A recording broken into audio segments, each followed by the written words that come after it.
오늘은 7월 첫 주일입니다. 그러고 보니 지난 상반기도 하나님 은혜로 달려왔습니다.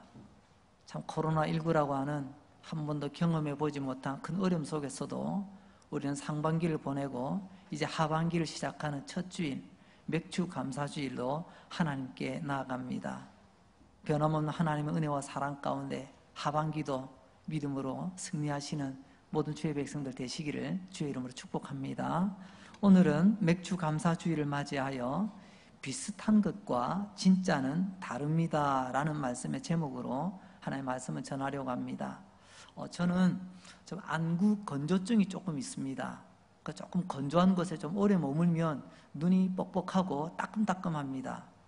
그래서 의사 선생님께 여쭤보니 인공 눈물, 인공 누액이라고 하더라고요. 그걸 구해서 불편할 때마다 몇 방울씩 떨어뜨리면 아마 눈이 촉촉해질 겁니다.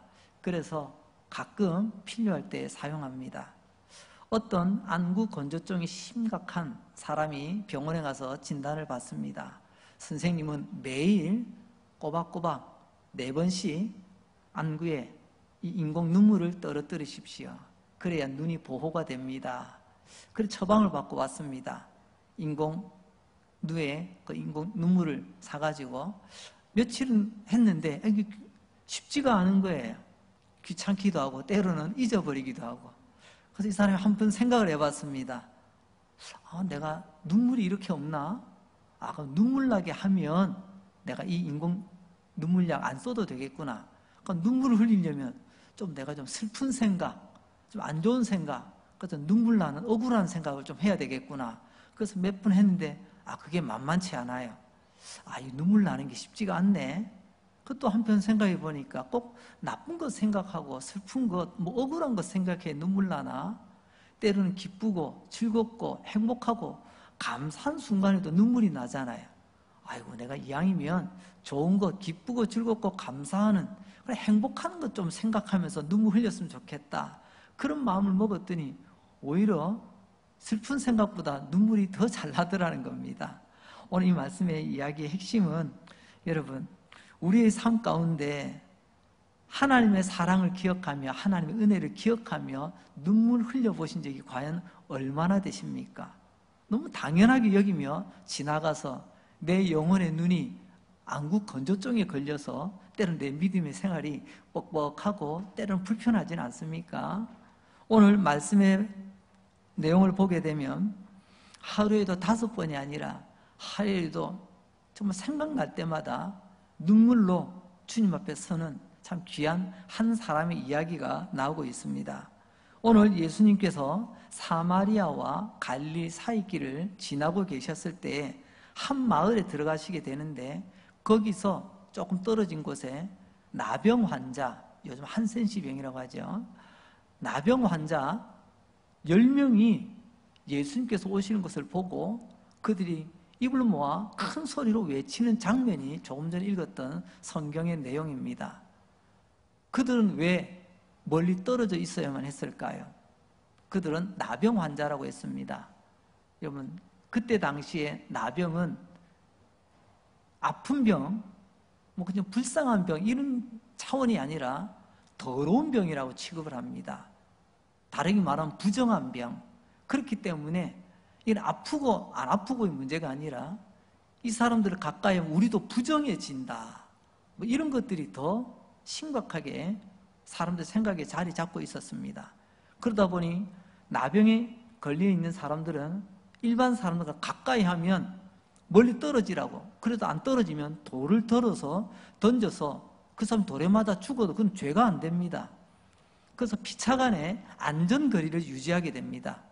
그래서 어느 정도 떨어진 곳에서 나병 환자도 가까이 가려고 하지 않고 일반 사람들도 나병 환자 가까이 하려고 하지 않습니다.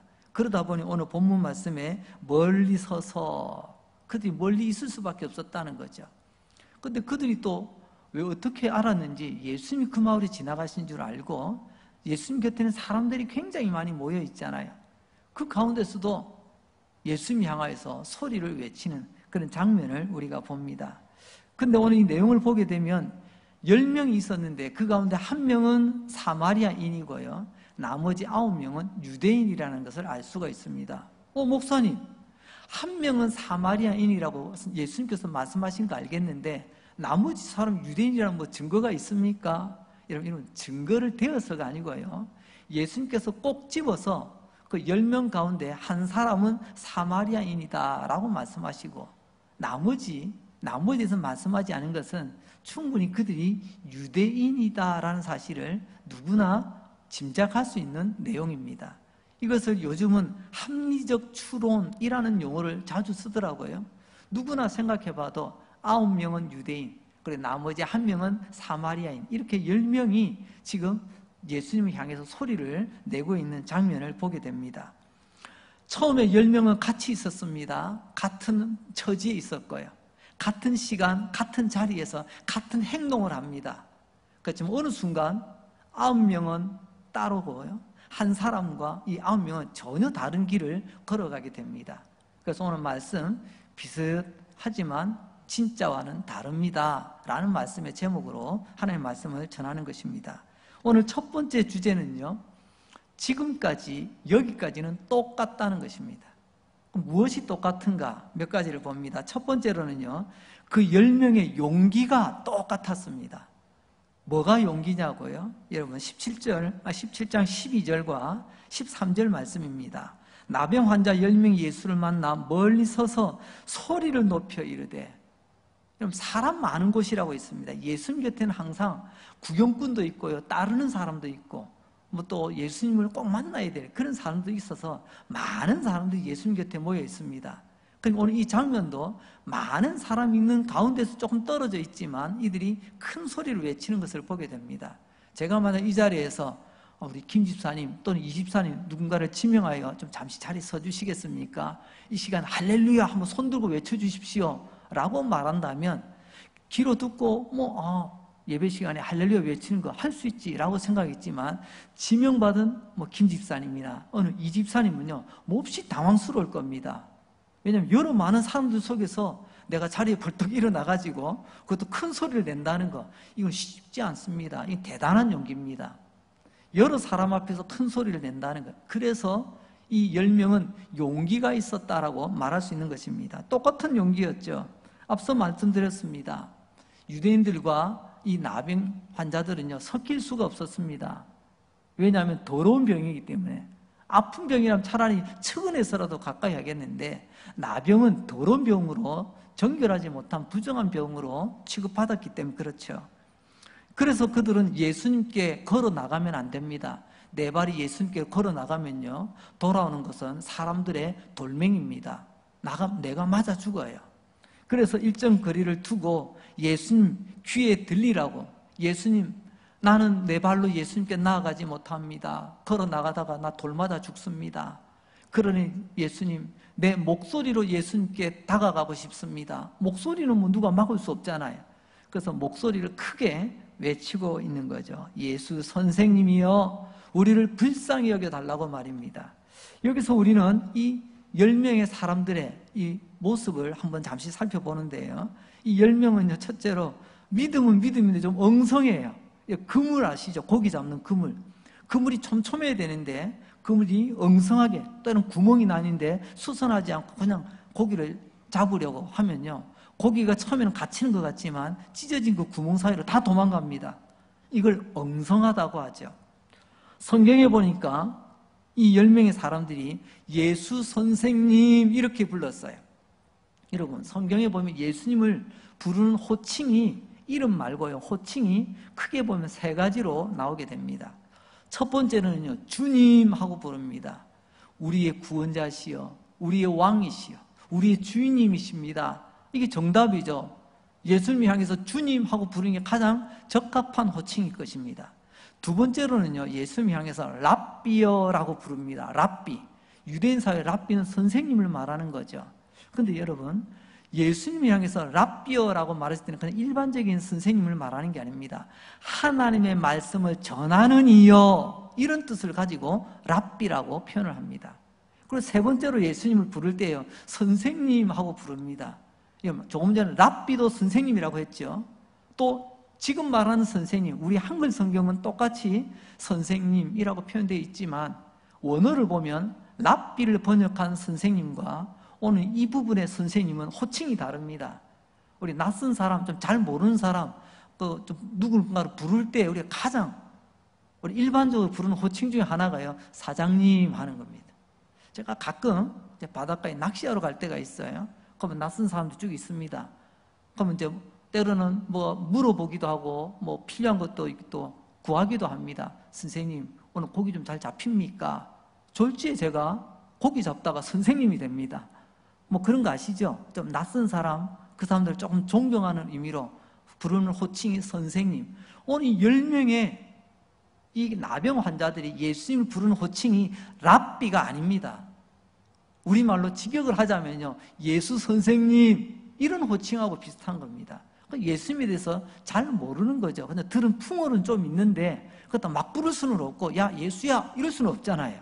그렇기 때문에 예수 선생님 뭐 이런 호칭을 부르고 있는 것을 보게 됩니다. 그리고 또 이 10명은요 예수님께 구하는데 참 어린아이처럼 솔직하게 구합니다. 우리 이것을 솔직한 기도라고 말하는데요, 이 사람들의 가장 중요한 기도의 내용은요, 나를 불쌍히 여겨달라는 겁니다.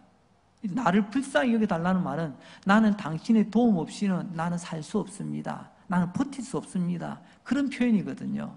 예수님은 이런 솔직한 기도를 굉장히 좋아하십니다. 예수님께서 이런 사람들의 기도, 불쌍히 여겨달라는 기도가 성경에 여러 군데 나옵니다. 기도도 나오고요, 부르짖는 소리도 나오고요. 그런데 우리 예수님, 나를 불쌍히 여겨달라는 이 소리에 한 번도 외면하신 적이 없습니다. 결과적으로 볼 때는 말입니다. 그들의 손을 만져주시고요, 그들의 병을 고쳐주시고요, 때는 그들을 살려주시기도 합니다. 오늘 여러분들의 영혼에서 이런 기도가 터져 나올 수 있기를 주의 이름으로 축복합니다. 이제 두 번째로 그들이 똑같은 것은 용기가 10명이 똑같았습니다. 하지만 두 번째로는요, 순종하는 모습과 또한 치유받은 결과가 똑같다는 것입니다. 오늘 10명이 보세요. 예수님 말씀을 듣고 순종하여 가지 않습니까? 제사장에게로 가다가 10명이 똑같이 병을 다 나았잖아요. 우리 예수님께서 말씀하시기를, 그때 제사장에게 가서 너희 몸을 보이거라. 이제 제사장에 가서 몸을 보이랍니다.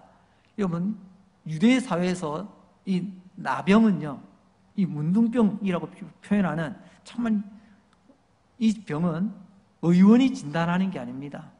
뭐 사람 사는 곳에 아픈 사람이 있다 보니까 또 고쳐주는 의원도 있지 않겠습니까?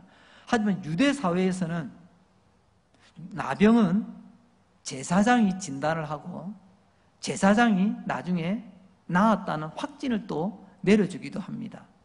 독특한, 그들은 신앙 공동체이기 때문에 이것이 가능한 모습입니다. 예수님께서 제사장이 너희에게 너희의 몸을 보이라고 말합니다. 여기서 한번 생각해 보세요.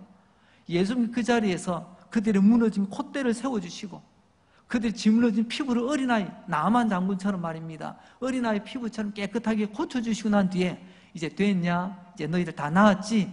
이제 제사장에 가서 너희 몸을 보여라 라고 말했다면 문제될 게 없어요. 근데 오늘 말씀 가만히 보세요. 그 앞에서 고쳐주셨다라고 말하지 않습니다. 그들의 이야기를 들으시고 주님께서 말씀하시기를 너희의 몸을 제사장에 가서 보여라, 제사장에 가서 몸을 보이라고 말합니다. 여기는요, 중요한 뜻이 담겨 있습니다. 너희가 내 말을 듣고 순종하여 제사장에 가면 제사장 앞에 설 때에 너희들의 몸은 깨끗하게 고쳐져 있을 것이다. 이게 지금 생략이 된 거예요. 이들은 알았습니다. 제사장 앞에서 몸을 보인다라고 하는 것은 내가 예수님 말씀 듣고 순종하면 내가 깨끗하게 고침을 받는 것이구나, 이것을 예수님이 암시를 하고 계시는 거죠. 그래서 이 사람들은 어떻게 했습니까? 14절에 보니까 그들이 언제 깨끗함을 받죠? 그들이 가다가 깨끗함을 받았다고 했어요. 어디로 가는 거죠? 예수님의 말씀 듣고 순종하여 제사장에게로 가다가 말입니다. 그러니까 이 10명은 순종이 똑같아요. 그리고 깨끗하게 나음받는 것도 똑같습니다. 자, 여러분, 여기까지 10명은 똑같습니다. 10명은 큰 소리로 부르짖었지요. 10명은 모두 예수님의 말씀에 순종했지요. 10명은 모두 깨끗하게 병 고침을 받았지요. 이제 10명은 똑같습니다. 자, 그렇다면 이제 두 번째 주제입니다. 이제부터는 다릅니다. 지금까지는 비슷비슷하게 지냈지만 지금부터는 서로가 다른 모습을 보여줍니다. 15절 말씀에 보면 그 중에 한 사람이 이렇게 시작이 되는데요. 10명 중에 9은 그러지 않았다는 것입니다. 오직 10명 중에 한 사람만 그랬다고 지금 강조하고 있습니다. 그 한 사람은 사마리아인, 즉 이방인 취급을 받던 사마리아인이라고 말씀하고 있습니다. 자, 어떻게 달랐죠? 첫 번째로는요, 한 명만 큰 소리로 하나님께 영광의 소리를 외쳤습니다. 지금까지는 같이 아팠고 같이 사람들로부터 따돌림을 받았고 그래서 같이 예수님 향해서 크게 부르짖었고 같이 순종하고 가다가 같이 병까지 나았는데 그 다음에는요 9명은요 병 낫자마자 어디로 사라지고 없어집니다. 오직 한 사람만 하나님을 향하여 큰 소리로 영광을 돌리게 됩니다. 누가복음 17장 15절 말씀이죠. 우리 다 같이 한번 읽어볼까요? 시작. 그 중에 한 사람이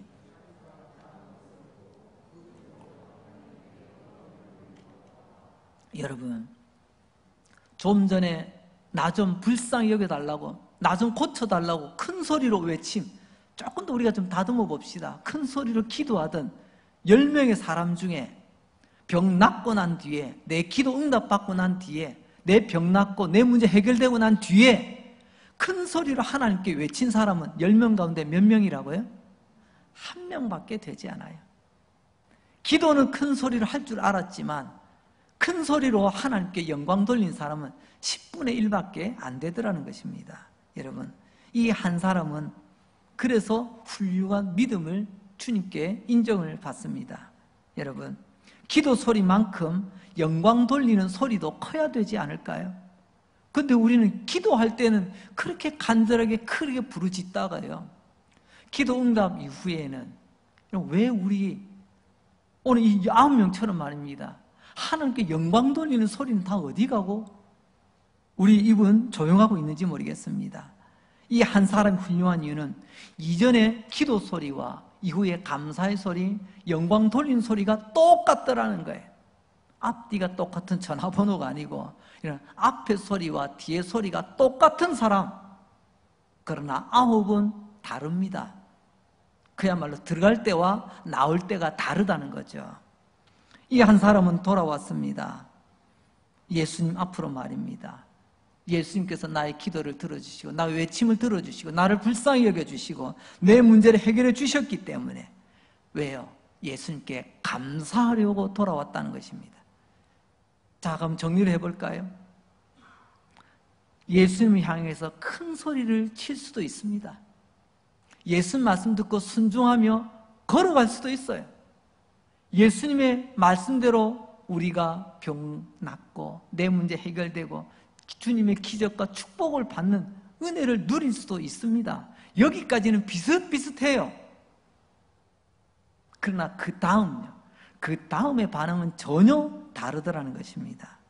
오늘 이 한 사람, 참 예수님 앞에 진심 어린 그의 마음을 표현하고 있습니다. 한 3가지 정도로 생각을 해봅니다. 그가 어떤 모습으로 진심된 모습을 보여주는가? 그 사람은 먼저 그의 모습이 주님께로 돌아가서 감사해야 되겠다 하는 의지를 품습니다. 마음을 굳게 합니다. 여러분, 감사는 느낌이 아닙니다. 감사는 내 느낌이 표현되는 것이 아니고요. 감사는 의지입니다. 즉 내가 감사해야 되겠다 마음 먹어야 감사가 되는 거예요. 그러니까 앞에 있는 9명은 뭡니까? 은혜는 받고 하나님의 축복은 받고 응답은 받았지만 감사할 마음, 감사할 의지가 없었다는 거죠. 이게 전혀 다른 것입니다. 오늘 이 사람 감사하려고 돌아왔지 않습니까?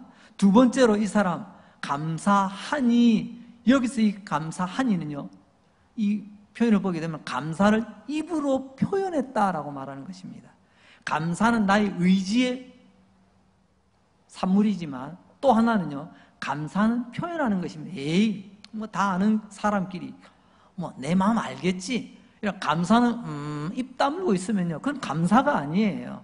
감사는 입을 열어 표현해내는 것입니다. 그게 감사하니라는 표현으로 오늘 사용되어지고 있습니다.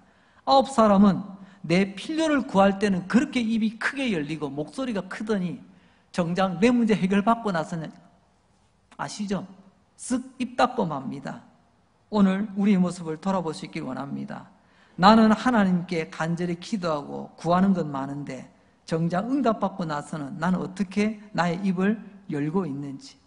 그리고 세 번째로 이 사람의 다른 모습은요, 예수님 발 아래 엎드려 감사했다고 합니다. 말로만 감사한 것이 아니라 내 몸도 주님 앞에 감사의 표현을 드렸다는 것이지요.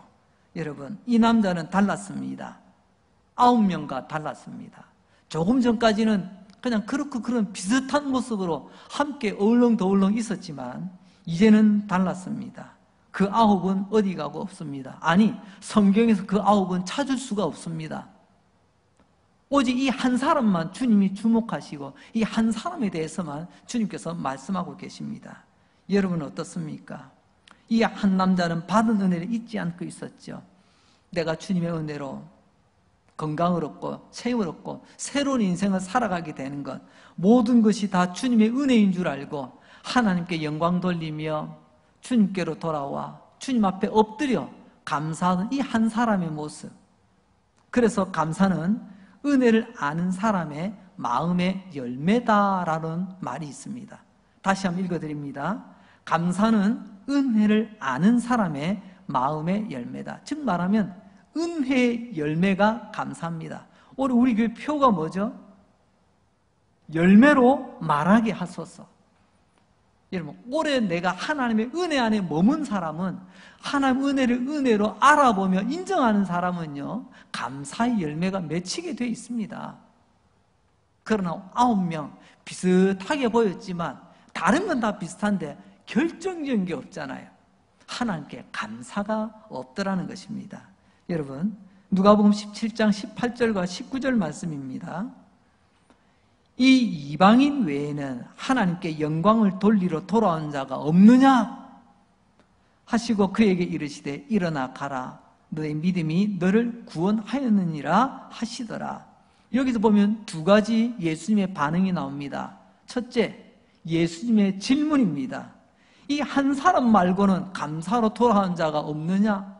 주님은 10명에게 하나님의 주님의 은혜와 주님의 능력을 베풀어 주셨어요. 그런데 정작 거기에 대해서 돌아온 사람 이 하나뿐이더냐?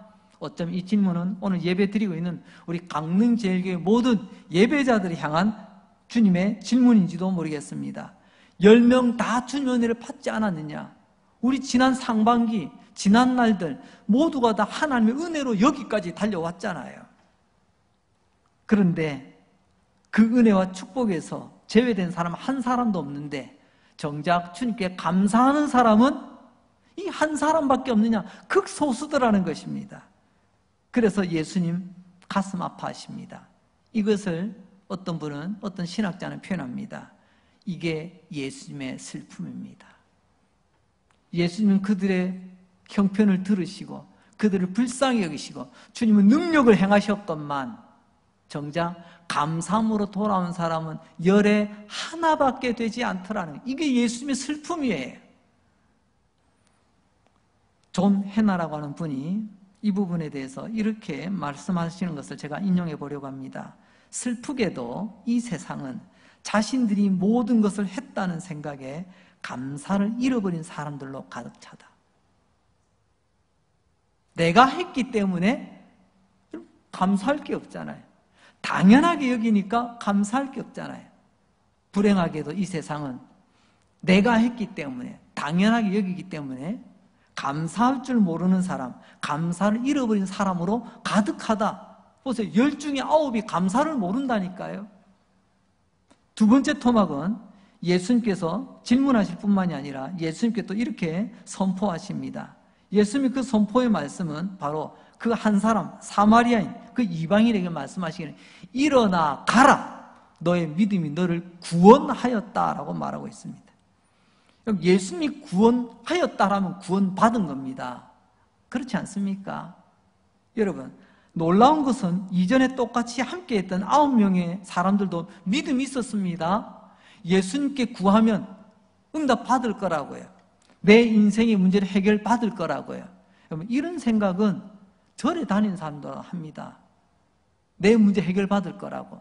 여러분, 내 문제 해결받으려고 때로는 점집에 가고 무당집에 가고 또 절에 찾아가고 어디 가서 기웃기웃 하는 것 아니겠습니까? 9명의 믿음은 내 병 고치고 내 삶의 문제를 고치는 데서 막 멈추는 그런 믿음이었습니다. 쉽게 말하면 이런 거예요. 내 병만 고쳐줄 수 있다면요, 예수님, 알라신, 부처님 다 좋다는 거예요. 내 병만 고칠 수 있다면 말입니다. 내 문제만 해결될 수 있다면. 그런데 이 한 사람의 믿음은요, 거기서 멈춘 것이 아니라 구원에 이르는 믿음까지 이르렀고 예수님께서 인정해 주시는 믿음이 되었다는 것입니다. 자, 돌아봅시다. 이 9명도 크게 목소리 내서 부르짖어 기도할 줄 알았어요. 이 사람 예수님 말씀 듣고 순종할 줄도 알았어요. 그리고 그들의 삶 속에서 그들의 문제가 해결되는 그런 은혜와 축복을 경험하기도 했습니다. 그런데 이 한 사람과 9사람 결정적인 차이가 뭐죠? 이 비슷한 것과 진짜 결정적인 차이는요, 이후에 하나님께 감사할 줄 아느냐, 그렇지 못하느냐는 것입니다. 여러분, 오늘 너의 믿음이 구원을 받았다, 주님으로부터 칭찬받는 믿음의 그 한 사람, 결정적인 그 하나가 뭐였죠?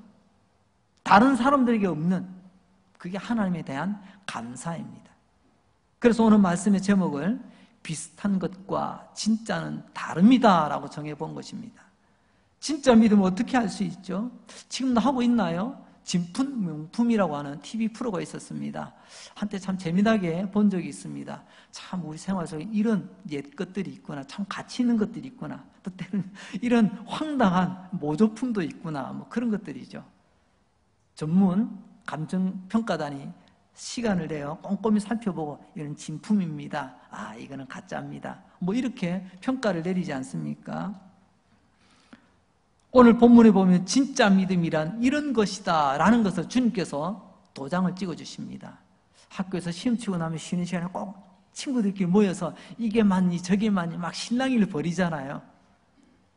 어떤 게 정답이죠? 많은 친구들이 옳다고 하는 게 정답이 아닌 거예요. 선생님 이게 정답이다 하면 그게 정답입니다. 오늘 마찬가지죠. 오늘 예수님께서 인정하시는 믿음, 그 한 사람의 믿음, 결정적인 믿음의 내용이 무엇이죠? 그건 바로 은혜를 알고 그 은혜에 감사할 줄 알고 하나님 앞에 인정받는 믿음, 그게 진짜 믿음이더라는 것입니다. 여러분, 여기서 종교인과 믿음의 사람이 갈라지게 되는 것입니다. 우리는 흔히 종교인과 믿음의 사람, 뭐 그게 어떻게 표가 나나 하는 생각이 들지도 모르겠습니다. 여러분, 종교인은 열심히 하지만 천국에 못 갑니다. 믿음의 사람은요, 좀 약해 보여도 부족해 보여도 믿음의 사람은 하나님께서 인정하시니 천국 갑니다. 종교인은 언제나 예수님을 수단으로만 여깁니다. 내 욕심을 이룰 수 있는 수단, 이 차이입니다. 그럼 믿음의 사람은요, 예수님을 목적으로 봅니다. 예수님을 위하여, 예수님의 이름으로 기도하면 복 주는 수단으로 여깁니다. 이제 종교는 언제나 예수님을 내가 복 받는 수단, 내 문제 해결받는 수단으로만 여기게 되는 거죠. 오늘 이 9명 보세요. 왜 예수님을 찾았죠? 왜 예수님 말씀에 순종했죠? 내 나병 나으려고, 내 문제 나으려고. 그때까지는 예수님, 예수 선생님이요, 이렇게 하다가 내 문제 해결 딱 되고 나니까 어떻습니까? 언제 그랬냐는 듯이 사라지고 없지 않습니까? 예수님을 수단으로만 여기는 겁니다. 그러나 이 한 사람, 그는 어떻습니까? 예수님을 목적으로 여깁니다. 그래서 이 사람은 가던 길에 나도 가족 보러 가고 싶습니다, 나도 고향으로 가고 싶습니다, 하지만 그는 예수님께 감사하기 위하여 그는 예수님께로 돌아왔습니다. 그리고 예수님 앞에 무릎 꿇었습니다. 그리고 예수님께 감사합니다.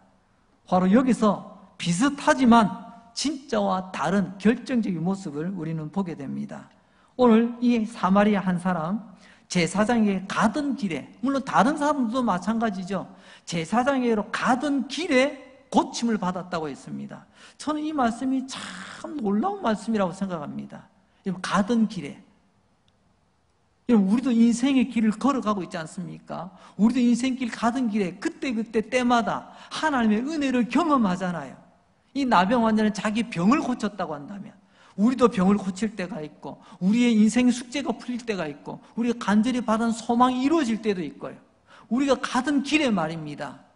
그때 9은 그대로 일상으로 돌아가 버리고 말았지만, 이 한 사람은요, 가던 길에 고침을 받고 그때 하나님의 은혜를 보게 된 것입니다.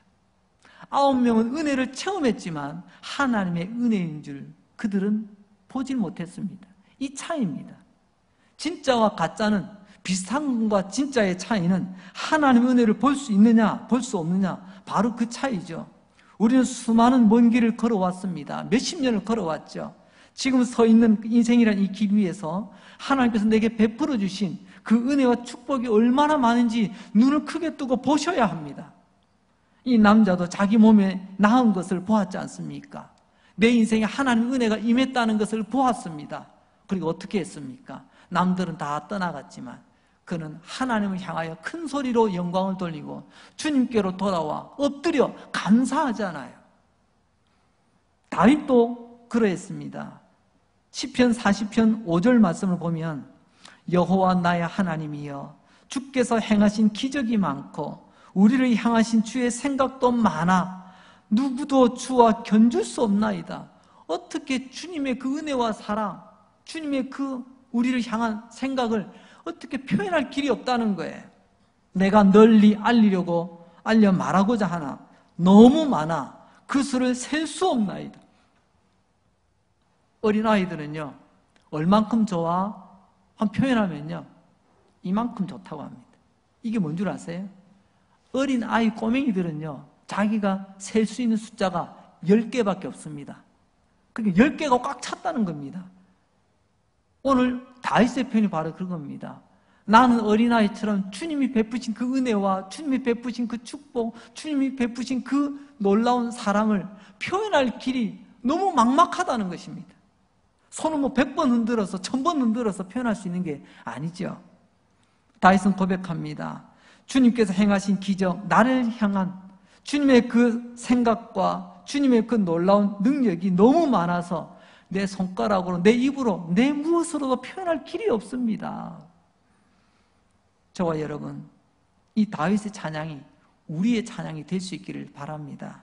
우리 손가락을 다 펴서 셀 수 없는 하나님 그 은혜를 깨닫고 하나님께 영광 돌리고 엎드려 감사하는, 그래서 주님으로부터 너의 믿음이 진품, 진짜구나, 내가 오랜만에 진품을 보는구나, 내 마음이 참 기쁘도다, 하나님께 칭찬받는 복되신 저와 여러분 될 수 있기를 주의 이름으로 축복합니다. 기도하겠습니다. 하나님 아버지, 감사합니다. 오늘 맥주 감사주일 딱 1년의 절반을 보내고 다시 절반을 시작하는 주일을 주님 앞에서 예배드리며 보내게 하시니 감사합니다. 지난 세월 나의 인생 돌아보니 내 한 사람의 이 사마리아인뿐만이 아니라 나는 더 많은 것을 얻었습니다. 이 사람은 병에 걸렸지만 나는 건강도 있고 내 인생 가운데 부어주신 하나님 은혜, 기적 같은 축복이 셀 수 없이, 다윗의 표현처럼 셀 수 없이 많이 있습니다. 어린아이는 2손가락을 펴고 10손가락은 이만큼 많다고 말하지만 우리 손이 100개, 1000개, 10,000개인들 그 손가락을 다 편들 하나님 은혜를 어찌 셀 수가 있겠습니까? 주님, 이제부터 이 한 사람처럼 우리도 다르게 살게 하여 주시옵소서. 복 달라고, 문제 해결해 달라고, 응답해 달라고 큰 소리치며 기도한 그 이후 하나님 앞에서 달랐던 이 한 사람처럼 주님의 기쁨이 되던 이 한 사람, 너의 믿음이 진짜 진품이구나, 이 한 사람, 그 한 사람이 바로 우리가 되게 하여 주시옵소서. 아멘 하며 눈 뜨기 전에 우리 가운데 병든 자 고쳐주시고, 아직도 가슴 아파 눈물 흘리는 자들 주님 위로하여 주시고, 살아갈 용기가 없는 사람에게 새 힘을 다하여 주시며, 오늘도 아파서 집에서 요양하거나 혹 병원에서 누워 계시는 우리 믿음의 형제 자매들 불쌍히 여겨주시고 저들을 속히 일으켜 주시옵소서. 예수님 거룩하신 이름으로 기도합니다. 아멘.